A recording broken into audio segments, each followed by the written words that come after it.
Cows and conservation. These are two words that don't usually go together. But have you ever wondered if cows could actually help store carbon and increase wildlife populations?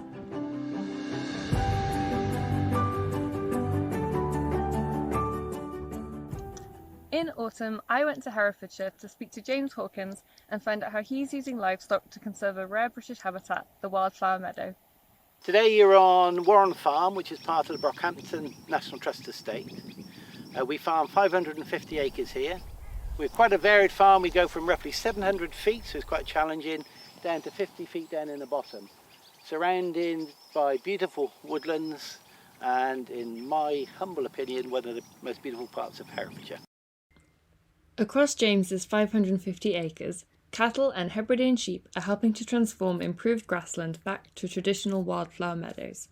And that's been restored into a meadow, and that has been our reversion into a meadow. And then we've got down here, that has been turned into a meadow.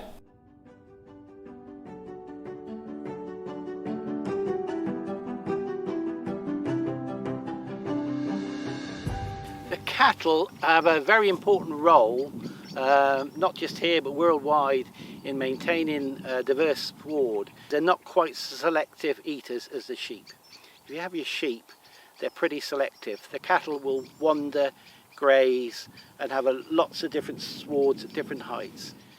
Through the just actions of the cattle trampling across the grasslands, you've got some of the longer grass being pushed down into the soil. So hopefully you're improving your soil organic matter levels, increasing your carbon levels in your soil. By grazing, the cattle create space for wildflowers to germinate. The amazing array of plants in traditional meadows can support more than 1,000 species of invertebrate. They also sequester far more carbon than you might think. Across the planet, 150% more carbon is found in soils below diverse grasslands like these than below temperate forests. But meadow plants don't just help the climate by storing carbon, they also have an impact on the cows. Research at University of Reading has proved that if you use traditional grasses, a lot of them have a high level of tannins in the secondary fermentation of the stomach that lowers the methane output. A lot of the traditional plants that you might have in your meadow help with natural worming, reducing the methane and making the cattle a lot healthier, increasing the fatty acids, positive fatty acids in the meat content. So you have a healthier product, you're improving the environment and storing carbon, so fantastic.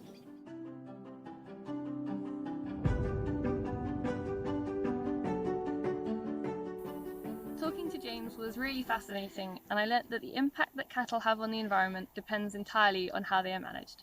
So on James's farm, pasture-fed livestock are an integral part of the life cycle of wildflower meadows, of which 97% have been lost in the UK. And restoring these grassland habitats is really important because not only do they create a space that people can enjoy, but they have a huge positive impact on carbon storage, the health of the soil, natural flood prevention, and of course biodiversity. So in this meadow that I'm standing in, I'm literally surrounded by all kinds of insects. And because of all these benefits, meadows are eligible for farm payments, which we hope in the future will only increase.